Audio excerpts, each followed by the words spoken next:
Hi friends, എൻ്റെ പുതിയ വീഡിയോയ്ക്ക് എല്ലാവർക്കും സ്വാഗതം. ബിഗ് ബോസ് സീസൺ 6 മലയാളത്തിൻ്റെ റിവ്യൂ ആയിട്ടാണ് ഞാൻ വന്നിരിക്കുന്നത്. ഇന്ന് അടിപൊളി ഒരു ഡേ ആയിരുന്നു കേട്ടോ. ഇന്ന് കുറേ കാര്യങ്ങൾ ബിഗ് ബോസിൻ്റെ ഇന്നത്തെ ഡേയിലുണ്ടായിരുന്നു. പ്രധാനമായിട്ട് ഇന്ന് പവർ റൂമിൻ്റെ പവർ പഴയ ആളുകളിൽ നിന്നും പുതിയ ആളുകളിലേക്ക് മാറ്റപ്പെടുന്ന ഒരു ഗെയിമും കാര്യങ്ങളൊക്കെ ആയിരുന്നു. അത് നല്ല രസകരമായിരുന്നു. പിന്നെ ജാസ്മിനും ഗബ്രിയുടെയും ഫ്രണ്ട്ഷിപ്പ് ബ്രേക്കപ്പ് ആയത്, അങ്ങനെ കുറേ കാര്യങ്ങൾ പറയാനുണ്ട് ഇന്നത്തെ റിവ്യൂവിൽ. അപ്പോൾ ആദ്യം തന്നെ നമുക്ക് മോർണിംഗ് ടാസ്കിനെ കുറിച്ച് തന്നെ പറയാം. മോർണിംഗ് ടാസ്കിൽ എന്താ കൊടുത്തിരുന്നത് വെച്ച് കഴിഞ്ഞാൽ, ഓരോരുത്തർ വന്നിട്ട് ഒരു സ്കൂൾ പോലെ അവിടുത്തെ ഏറ്റവും നല്ല ബ്രൈറ്റ് സ്റ്റുഡൻ്റ് ആരാണ്, ഏറ്റവും മോശം സ്റ്റുഡൻ്റ് ആരാണ് എന്നുള്ള രീതിയിൽ അവിടെ വന്നിട്ടുള്ള കണ്ടസ്റ്റൻറ്റിനെ വിലയിരുത്തണം. അതായിരുന്നു ഇന്നത്തെ ഒരു മോർണിംഗ് ടാസ്ക്. അപ്പോൾ നമ്മുടെ അർജുൻ വന്നിട്ട് പറഞ്ഞത് ഏറ്റവും നല്ല സ്റ്റുഡൻ്റ് എന്ന് പറയുന്നത് സിജോ ആണ്, മോശം എന്ന് പറയുന്നത് മോശം സ്റ്റുഡൻറ്റ് എന്ന് പറയുന്നത് റോക്കിയാണെന്ന് പറഞ്ഞു. സത്യത്തിൽ റോക്കിക്ക് ഭയങ്കരമായിട്ട് വിഷമം തോന്നിയൊരു കാര്യമാണ്. എന്തുകൊണ്ടാണ് അർജുൻ അങ്ങനെ പറയുക? ജാസ്മിനോ അല്ലെങ്കിൽ ഗബ്രിയോ പറയുകയാണെങ്കിൽ റോക്കിക്ക് ഇത്ര വിഷമം ഉണ്ടാവുന്നില്ല. കാരണം അവർ തമ്മിലുള്ള ഒരു അറ്റാച്ച്മെൻറ്റ് അങ്ങനെയാണല്ലോ, അങ്ങനെ ഒരു ഫ്രണ്ട്ഷിപ്പ് ഒന്നും ഇല്ലത്തില്ല. പക്ഷേ അർജുൻ അങ്ങനെ പറഞ്ഞപ്പോൾ റോക്കി ഭയങ്കര വിഷമം. റോക്കി പിന്നീട് അതിനോട് സംസാരിക്കുന്നത്, അപ്പോൾ അത് ക്ലിയർ ചെയ്ത് കൊടുക്കുന്നുണ്ട് അർജുൻ. എടാ ഞാൻ പറഞ്ഞത് എന്താണെന്ന് വെച്ച് കഴിഞ്ഞാൽ, ഇങ്ങനെ സിജോ കുറച്ചും കൂടെ കയറി വരുന്നുണ്ട്, നീ ഒരു ഇങ്ങനെ മിസ്റ്റീരിയസിൽ എപ്പോഴും വികൃതി കാണിച്ച് നടക്കുന്ന, ഷൗട്ട് ചെയ്ത് നടക്കുന്ന ഒരു സ്റ്റുഡൻറ്റ് എന്നുള്ള രീതിയിലാണ് ഞാൻ പറഞ്ഞത്. അതൊരു കാര്യമാക്കണം. അപ്പോൾ അത് പിന്നെ റോക്കി അത് കാര്യമൊക്കെ എടുത്തുന്നില്ല. ഋഷിയും കൂടെ വന്ന് 3 പേരും സംസാരിച്ച് അത് സെറ്റാക്കി. പക്ഷേ നോറ ആണ് വളരെ മോശം സ്റ്റുഡൻ്റ് എന്ന് ശ്രീതു പറയും. അങ്ങനെ പറഞ്ഞപ്പോൾ നോറയ്ക്ക് ഭയങ്കര വിഷമം തോന്നി. നോറ അതിനെക്കുറിച്ച് സംസാരിക്കാനൊക്കെ പോകുന്നുണ്ട്. അങ്ങനെ ആ മോർണിംഗ് ടാസ്ക് അങ്ങനെ തീർന്നു. സ്വാഭാവികമായിട്ടും അങ്ങോട്ടും ഇങ്ങോട്ടും അതെല്ലാവർക്കും ഒരു വിഷമം ഉണ്ടാവുമല്ലോ. എല്ലാവർക്കും നല്ലതെന്ന് കേൾക്കാനാണ് ഇഷ്ടം. എൻ്റെ ഒരു വിമർശനം വന്നു കഴിഞ്ഞാൽ, പ്രത്യേകിച്ച് ബിഗ് ബോസിൽ അതിനെക്കുറിച്ചായിരിക്കും പിന്നത്തെ ഒരു തർക്കും അടിയൊക്കെ ഉണ്ടാവുക. പിന്നെ അതങ്ങനെ കഴിഞ്ഞു. പിന്നെ ഉണ്ടായിരുന്നത് പവർ റൂമിൻ്റെ പുതിയ ആൾക്കാരെ തിരഞ്ഞെടുക്കുക. ഇപ്പോഴുള്ള പവർ ടീമിനെ തോൽപ്പിച്ചിട്ട് പുതിയ ആൾക്കാർ വരികയാണെങ്കിൽ അവരായിരിക്കും പിന്നെ പുതിയ പവർ ടീമിൻ്റെ പുതിയ സാരഥികൾ എന്നുള്ള രീതിയിലാണ് ഇടുക. അപ്പോൾ അതിൽ വന്നിരിക്കുന്നത് ഒരു ടീമായിട്ട് വന്നിരിക്കുന്നത് 2 കോമനേഴ്സും ജിൻഡോയാണ് ഒരു ടീമിലുള്ളത്. മറ്റേ ടീമിലെന്ന് പറയുന്നത് സ്വാഭാവികമായിട്ടും ജാസ്മിൻ പിന്നെ ഗബ്രി ഇല്ലാതെ ജാസ്മിൻ ഇല്ല, ജാസ്മിൻ ഗബ്രി ഇല്ല എന്നുള്ള അവസ്ഥയാണല്ലോ. അവർ 2 പേരും പിന്നെ ശ്രീരാഗ്യം. അപ്പോൾ ഇതിൻ്റെ ടാസ്ക് എന്താണെന്ന് വെച്ച് കഴിഞ്ഞാൽ, ഒരു ത്രാസ് പോലെ, നമ്മൾ ത്രാസ് ഉണ്ടല്ലോ, അതിൽ 2 പേരെ ഇരുത്തണം. ആ ഇരുത്തിയിട്ട് ഇവർ ഒരു മഞ്ഞ ഒരു റിബൺ വെച്ചിട്ടുണ്ട് മുകളിലായിട്ട്. ആ റിബണിൻ്റെ മുകളിലേക്ക് ഇവർ വലിച്ചു പിടിക്കുക, അങ്ങ് കയറ്റി അവരെ അങ്ങനെ മുകളിൽ നിർത്തണം. എത്രയോ നേരം നിർത്തുന്നു, ഏറ്റവും കൂടുതൽ നേരം നിർത്തുന്നു, അവർ വിജയിച്ചു എന്നുള്ളതാണ്. അപ്പോൾ ഇതിനെ തിരഞ്ഞെടുക്കുക, 2 പേരിൽ ത്രാസിലിരിക്കാനുള്ള 2 പേരെ തിരഞ്ഞെടുക്കാനുള്ള അധികാരം കൊടുത്തിരിക്കുന്നത് ക്യാപ്റ്റനാണ്, അതായത് അപ്സരയ്ക്കാണ് കൊടുത്തത്. അപ്പോൾ അപ്സര 2 പേരെ തിരഞ്ഞെടുത്ത്, 1 അൻസിബ, 2 റോക്കി.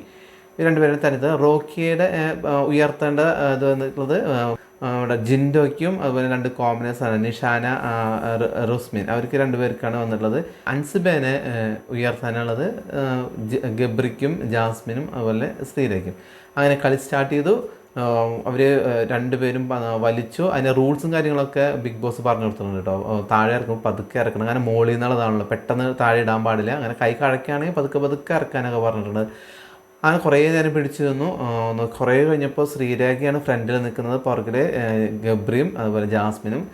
ശ്രീരേഖയുടെ കൈയൊക്കെ കളിച്ചു തുടങ്ങി. ജിൻഡോ എന്ന് പറഞ്ഞു കഴിഞ്ഞാൽ ഒരുപാട് മസിൽ മാനാണല്ലോ, ആൾ വർക്കൗട്ടൊക്കെ ചെയ്യുന്ന ആളാണ്.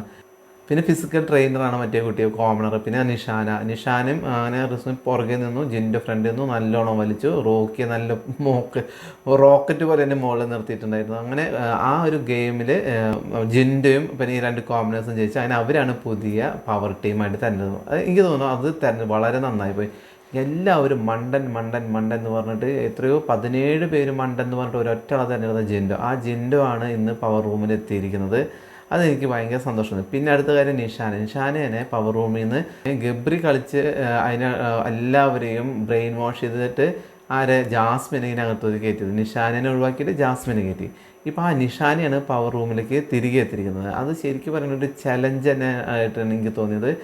നിഷാനും അതുപോലെ ജിൻഡോനെയൊക്കെ എല്ലാവരും തഴഞ്ഞിട്ടിരിക്കുന്നു. അവർ പവർ റൂമിലെത്താന്ന് പറഞ്ഞു കഴിഞ്ഞാൽ ശരിക്കും ഒരു ഗെയിം ചേഞ്ചിങ് മൊമെൻ്റ് എന്നായിട്ട് എനിക്ക് തോന്നി. വളരെ സന്തോഷം തോന്നിയിട്ട് അങ്ങനെ കണ്ടപ്പോൾ. പിന്നെ വന്നത് ജയിൽ ടാസ്ക് ആണ്. അപ്പോൾ ജയിലിലേക്ക് ഒരാളെ തിരഞ്ഞെടുക്കുക, നേരിട്ടിട്ട് ഒരാളെ പവർ ടീമിന് തിരഞ്ഞെടുക്കുക, അങ്ങനെയാണ്. അപ്പോൾ പവർ ടീം പോയിട്ട് ഒരുപാട് ചർച്ച ചെയ്തു. പവർ ടീം എന്ന് പറഞ്ഞാൽ സ്വാഭാവികമായിട്ട് 2 പേര് അല്ലേ, അത് ആരാണ്? ഗബ്രിയേലും അതുപോലെ ജാസ്മിനും പറയുന്നത് എന്താണ്, അതിലപ്പുറം മറ്റേ പവർ ടീമിന് ആർക്കും തന്നെ യാതൊരു തരത്തിലുള്ളൊരു അഭിപ്രായമില്ല. അപ്പോൾ അതിന് ബദലായിട്ട് ഇന്ന് ഒരു കാര്യം കണ്ടത്, ശ്രീരേഖ അതിനെതിരെ നിന്നു. ശ്രീരേഖ പറയുന്നുണ്ട് എപ്പോഴും പവർ റൂമിൻ്റെ പവർ എന്ന് പറയുന്നത് ഈ 2 പേരിലേക്ക് ഒതുങ്ങി പോവാണ്, നമ്മളുടെ ഒന്നും ഒരു പവറും തന്നെ അവിടെ നമുക്ക് ചെയ്യാൻ പറ്റുന്നില്ല. പിന്നെ എല്ലാവരും കൂടെ തീരുമാനിക്കുകയാണ് ആര് വേണം. അപ്പോൾ അത് ഋഷിയുടെ പേര് പറഞ്ഞു. അപ്പോൾ ഋഷി ആയിരിക്കണം ഇവിടുന്ന് പോകേണ്ടത്. അപ്പോൾ ജിൻഡോനെ ആണെങ്കിൽ ഒന്നും പറയാനും പറ്റില്ല, കാരണം ജിൻഡോ ഓൾറെഡി പവർ റൂമിൽ വന്നതുകൊണ്ട് പിന്നെ ജിൻഡോയുടെ പേര് പറയാൻ പറ്റില്ല. അത് പിന്നെ അല്ലാത്ത ആളുകളുടെ പേരെ പറയാൻ പറ്റുള്ളൂ, നേരിട്ട് ഒരിക്കൽ പറയാൻ പറ്റും. അപ്പോൾ അങ്ങനെ ആലോചിച്ച് ഋഷീനെ പറയാം. അവസാനം പറഞ്ഞ് അർജുനിലോട്ട് എത്തി. അത് അർജുനിലേക്ക് എത്തിയത് ആരാണ്? നമ്മുടെ ഗബ്രിയേലും അതുപോലെ ജാസ്മിനും കൂടിയാണ്. ആദ്യം അർജുൻ്റെ കാര്യമാണ്. അർജുൻ ഭയങ്കര ഇനാക്റ്റീവാണ്, ഭയങ്കരമായിട്ടുള്ളൊരു ഫേക്ക് ഫേസാണ്. അപ്പോൾ അതുമ്പോൾ പിന്നീട് പിടിച്ച് മുഴുവൻ യമുനയാണ്. യമുന അത് ഫേക്ക് ഫേസാണ് ആൾക്ക്, അതുകൊണ്ട് ആളെ പറയണം എന്ന് പറഞ്ഞ് എല്ലാവരും കൂടെ വന്ന് അർജുൻ്റെ പേര് വേണം. അപ്പോൾ നേരിട്ട് അർജുൻ ജെയിൻ നോമിനേഷനിൽ വന്നു. പിന്നെ അവിടെ ഇരിക്കുന്ന എല്ലാവരും കൂടെ വോട്ട് ചെയ്തിട്ട് തീരുമാനിക്കണം അടുത്ത ആളാരാണെന്നുള്ളത്. പറഞ്ഞ് നിഷാനയുടെ പേരാണ് ഏറ്റവും കൂടുതൽ ആൾക്കാർ പറഞ്ഞത്. അങ്ങനെ നിഷാന് ജയിൽ ടാസ്ക് വന്നു. അപ്പോൾ ഇതിൽ എല്ലാവരും തമ്മിൽ ഒരു തർക്കം ഉണ്ടായി ഈ ഒരു ജയിൽ ടാസ്കിന് ഇടയിൽ. കാരണം എന്ന് വെച്ച് കഴിഞ്ഞാൽ നിഷാനേക്കാളും കൂടുതൽ ജയിൽ ടാസ്കിന് അർഹയായിട്ടുള്ളത്, ജയിലിൽ പോയി കിടക്കാൻ അർഹയുള്ളത് മറ്റേ കോമണറാണ്. കാരണം ആ കുട്ടി ഒരു ദിവസം പവർ റൂമിൽ ആരും കാണാതെ ഗബ്രിയേലിൻ്റെയും അതുപോലെ തന്നെ ജാസ്മിൻ്റെ ഒക്കെ കൂടെ പോയി ഇത് സംസാരിക്കുകയൊക്കെ ഉണ്ടായിട്ടുണ്ട്. അപ്പോൾ അതുകൊണ്ട് റൂള് തെറ്റിച്ച നിലയിൽ ആ കുട്ടിയാണ് ആദ്യം പോകേണ്ടിയിരുന്നത്, അല്ലാതെ അർജുനല്ല എന്നാണ് എല്ലാവരും അഭിപ്രായം വന്നത്. പിന്നെ എല്ലാവരും കൂടെ എന്തായാലും ഇപ്പം പവർ ടീം തീരുമാനിച്ച ഒരാളല്ലേ എന്നുള്ള രീതിയിൽ പിന്നെ എല്ലാവരും ഓക്കെ അക്സെപ്റ്റ് ചെയ്തു. പക്ഷേ അർജുൻ എന്താ ചെയ്യുന്നത്? അർജുൻ്റെ ശരിക്കും ഒരു കളിയാണ് കണ്ടത്. എന്തായാലും ജയിലിൽ പോകണം, പിന്നെ റൂള് തെറ്റിച്ചാൽ പോകാമെന്ന് വെച്ചിട്ട് അർജുൻ ഫ്രിഡ്ജിൽ പോയിരുന്നിട്ട് പാല് കുറേ കുടിക്കലും അങ്ങനെ കുറേ കാര്യങ്ങളെടുത്ത് തിന്നൽ അങ്ങനെയൊക്കെ ഉണ്ട്.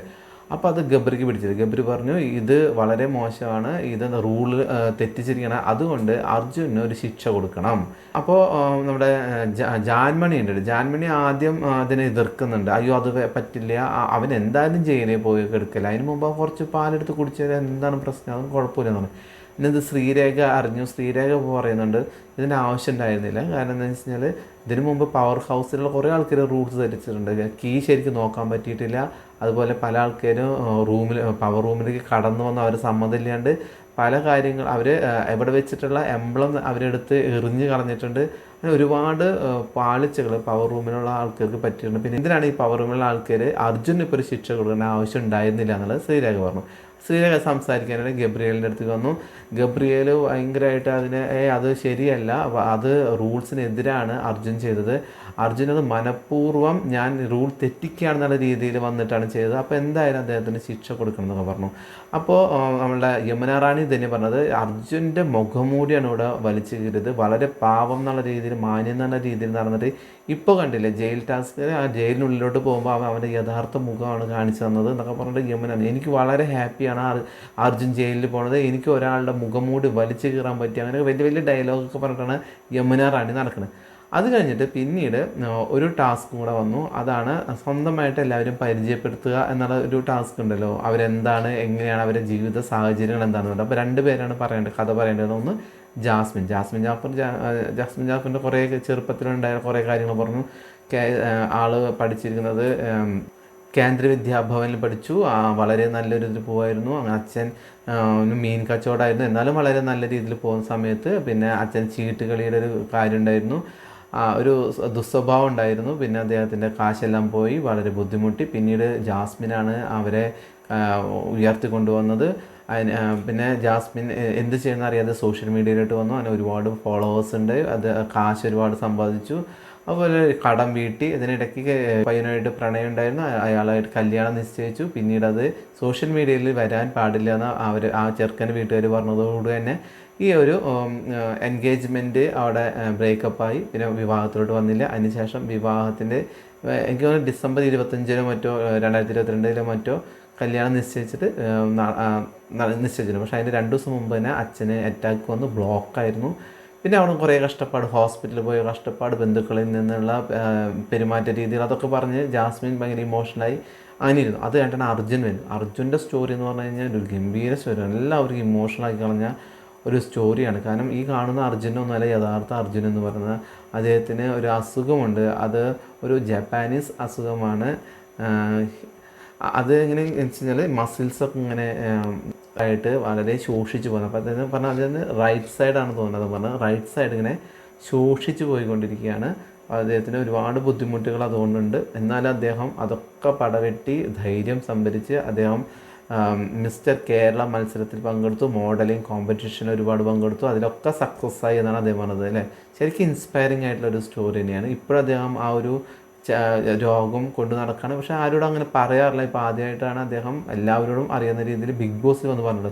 പിന്നെ അദ്ദേഹം പറഞ്ഞൊരു ഏറ്റവും വലിയ കാര്യം, അദ്ദേഹത്തിന് ബിഗ് ബോസിൽ വരുന്നത് ഭയങ്കര ആഗ്രഹമായിരുന്നു. അദ്ദേഹം ഒരുപാട് സീസണിൽ അതിനുവേണ്ടി ട്രൈ ചെയ്തിട്ടുണ്ട്. പക്ഷേ ആ സമയത്ത് അദ്ദേഹം വളരെയധികം ഇത്ര ഫിറ്റൊന്നും ആയിരുന്നില്ല, ഇത്രയും മേക്ക് ഓവറൊന്നും ഉണ്ടായിരുന്നില്ല. പിന്നീട് മേക്ക് ഓവറൊക്കെ ചെയ്ത് ഒരുപാട് വ്യത്യസ്തമായ ഒരു രൂപത്തിൽ ഏഷ്യനെറ്റ് കണ്ടപ്പോഴാണ് അദ്ദേഹത്തിനെ ഇതിലേക്ക് ക്ഷണിച്ചതെന്നാണ് അദ്ദേഹം പറയുന്നത്. അത് ശരിക്കും ഇൻസ്പയറിംഗ് ആയിട്ടുള്ളൊരു സ്റ്റോറി ആയിട്ട് എനിക്ക് തോന്നി. ഇതൊക്കെ പറയുമ്പോൾ യമുന റാണിയൊക്കെ ഭയങ്കരമായിട്ട് അപ്സെറ്റ് ആവുന്നത് ഞാൻ ശ്രദ്ധിച്ചു. കാരണം യമുന റാണിയൊക്കെ പറഞ്ഞാൽ മറ്റൊരു മുഖമാണ്, ആ മുഖമാണ് ഈ മുഖം എന്ന് പറഞ്ഞിട്ട് ഇത്രയും ലൈഫിൽ ചലഞ്ച് ഏറ്റെടുത്ത് നടക്കുന്ന ഒരു വ്യക്തി ആണല്ലോ താൻ ഇങ്ങനെയൊക്കെ പറഞ്ഞു തന്നൊരു കുറ്റബോധം യമുന റാണിയുടെ മുഖത്ത് മറ്റുള്ള മുഖത്തൊക്കെ കാണും. പിന്നീട് പറയുമ്പോൾ പിന്നീട് അറിയുമ്പോൾ ഒരു സ്നേഹം പ്രകടനമൊക്കെ കാണുമല്ലോ. അപ്പോൾ ഇപ്പം തന്നെ പറയുന്നുണ്ട്, എന്നോട് ആരും സഹതാപം കാര്യങ്ങളൊന്നും കാണിക്കേണ്ട, ഞാൻ ഇങ്ങനെയായിരുന്നു അതുപോലെ തന്നെ ട്രീറ്റ് ചെയ്തത്, എന്നോട് ആരും അങ്ങനെ പെരുമാറുന്നത് എനിക്ക് ഇഷ്ടമല്ല, നോർമലായിട്ട് കണ്ടാൽ മതി എന്നൊക്കെ പറഞ്ഞു.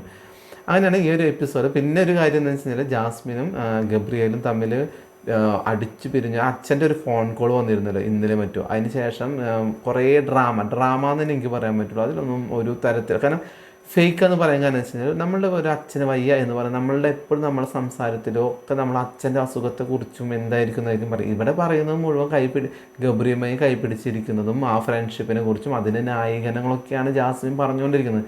അതുകൊണ്ട് എനിക്ക് ആ ഒരു കാര്യത്തിനോട് ജാസ്മിൻ്റെ ഒരു ആറ്റിറ്റ്യൂഡിനോട് വലിയ ഒരു ഇഷ്ടം തോന്നിയില്ല. കാരണം അതിലെന്തോ ഒരു ഫേക്ക്നെസ് എനിക്ക് ഫീൽ ചെയ്തു. അതുകൊണ്ടാണ് നാളെ ഇനിയിപ്പോൾ വീക്കെൻഡ് എപ്പിസോഡിൽ ലാലേട്ടൻ വന്നിട്ട് അതിനെക്കുറിച്ചൊക്കെ സംസാരിക്കുമെന്ന് അറിയില്ല. കാരണം നമ്മൾ അച്ഛൻ ഫോൺ ചെയ്തതും എന്താണ് പറഞ്ഞതും ഒന്നൊന്നും നമ്മൾ കണ്ടിട്ടില്ല, പ്രേക്ഷകനും കണ്ടിട്ടില്ല, അതിൻ്റെ ഉള്ളിലുള്ള കണ്ടസ്റ്റൻസിനും അറിയില്ല. കാരണം ഒരാളുടെ വീട്ടിൽ നിന്ന് ഒരാൾ വന്ന് ഫോൺ ചെയ്തിട്ട് പുറത്തെ കാര്യങ്ങളൊക്കെ അറിയിച്ച് കൊടുക്കുക എന്ന് പറയുന്നത് തന്നെ തെറ്റാണ്. അത് ബിഗ് ബോസ് അങ്ങനെ ചെയ്തിട്ടുണ്ടെങ്കിൽ മറ്റുള്ളവരോട് ചെയ്യുന്ന നന്ദികേടാണ്. നമ്മൾ പ്രേക്ഷകരോട് ചെയ്യുന്നത് അതിനുള്ളിലുള്ള കണ്ടസ്റ്റന്റിനോട് ചെയ്യുന്ന ഒരു നന്ദികേടായിട്ടാണ് എനിക്ക് തോന്നുന്നത്. അപ്പോൾ അങ്ങനെ ചെയ്തിട്ടുണ്ടാവില്ല എന്ന് നമുക്ക് പ്രതീക്ഷിക്കാം. കാരണം അങ്ങനെ ചെയ്യുമോ? കാരണം അച്ഛൻ ഫോൺ ചെയ്തതും മിക്കവാറും അദ്ദേഹത്തിൻ്റെ അസുഖത്തെക്കുറിച്ചായിരിക്കും, അല്ലെങ്കിൽ ഗബ്രിയുടെ സൗഹൃദത്തെക്കുറിച്ചൊന്നും ആയിരിക്കാൻ വഴിയില്ല. അങ്ങനെ പറഞ്ഞിട്ടുണ്ടെങ്കിൽ അത് തെറ്റാണ്. കാരണം എല്ലാവർക്കും അങ്ങനെയാണെങ്കിൽ അവർ വീട്ടുകാർക്ക് ഒരു ചാൻസ് കൊടുത്തിട്ട് ഇവർക്ക് സംസാരിക്കാനുള്ള ഒരു അവസരം കൊടുക്കാമല്ലോ. ചിലപ്പോൾ പറയാൻ പറ്റില്ല കേട്ടോ. ഈ തവണത്തെ ബിഗ് ബോസ് മാറ്റങ്ങളോടുകൂടി വരുന്നതെന്നുള്ളത് ലാലേട്ടൻ പറഞ്ഞോട്. ഇനി ഇങ്ങനെയൊക്കെ റൗണ്ട്സ് വരാമെന്നൊന്നും നമുക്കറിയില്ല. എല്ലാ വീട്ടുകാരെയും ഒരു തവണ പറഞ്ഞ് മനസ്സിലാക്കാനൊക്കെ ആയിട്ട് ഒരു റൗണ്ട് ഉണ്ടോ ഇല്ലെന്നൊന്നും നമുക്കറിയില്ല. വരും എപ്പിസോഡുകളും വരും ദിവസങ്ങളും നമുക്കത് കാണാമെന്ന് തോന്നുന്നു. അപ്പോൾ എന്തായാലും നാളെ വീക്കെൻഡ് എപ്പിസോഡാണ്. പവർ ഹൗസിലേക്ക് പുതിയ ആൾക്കാർ വരുന്നു. ഇനി ക്യാപ്റ്റനെ തിരഞ്ഞെടുത്തിട്ടില്ല. ക്യാപ്റ്റനെ തിരഞ്ഞെടുക്കാൻ വേണ്ടി ഇവരെല്ലാവരും ഇപ്പോൾ 3 പേരാണ് നിർദ്ദേശിച്ചിരിക്കുന്നത്. 1 അൻസിബ, 2 സിജോ, 3 റോക്കി. അപ്പോൾ റോക്കി ക്യാപ്റ്റനായിട്ട് വരട്ടെ എന്ന് ഞാൻ ആഗ്രഹിക്കുന്നു. കാരണം എന്ന് വെച്ച് കഴിഞ്ഞാൽ കുറേ മാറ്റങ്ങൾ നമുക്ക് കാണാം. കാരണം സ്ട്രോങ് ആയിട്ട് നിൽക്കുന്ന ഒരാളായിരിക്കണം, അതുപോലെ മുഖത്ത് നോക്കി പറയാനും എല്ലാ കാര്യങ്ങളിലും ഇടപെടാൻ പറ്റിയ ഒരാളായിരിക്കണം ക്യാപ്റ്റൻ എന്നുള്ള അഭിപ്രായം എനിക്കുണ്ട്. അത് പ്രത്യേകിച്ച് ബിഗ് ബോസ് അത് എടുത്തു പറയുകയും ചെയ്തു. അപ്സരയെ പോലെ തൻ്റെ അടുത്തോടുകൂടിയ ഒരു ക്യാപ്റ്റൻ ആയിരിക്കണം അടുത്ത ക്യാപ്റ്റൻ. അത് നിങ്ങൾ ശ്രദ്ധിക്കണം. അത് അപ്സരയ്ക്ക് ബിഗ് ബോസ് കൊടുത്തിട്ടുള്ള ഒരു ക്രെഡിറ്റ് ആണ് അല്ലേ. അങ്ങനെയൊക്കെ ഒരു ബൂസ്റ്റപ്പ് ബിഗ് ബോസ് കഴിഞ്ഞ സീസണിലൊന്നും അങ്ങനെ കൊടുത്ത് കണ്ടിട്ടില്ല. പക്ഷേ ഇതിലൊക്കെ അത് നേരിട്ട് പറയുന്നു, വഴക്ക് പറയുന്നു, നല്ലതാണെങ്കിൽ നല്ലതെന്ന് പറയുന്നു, തമാശ പറയുന്നത് ബിഗ് ബോസ് നല്ല ഒരു ഇതായിട്ടാണ് എനിക്ക് തോന്നിയത്. അപ്പോൾ എന്തായാലും നാളത്തെ വീക്കെൻഡ് എപ്പിസോഡിൻ്റെ വിശേഷങ്ങളോട് വരാം. അതൊരു എല്ലാവർക്കും ബൈ.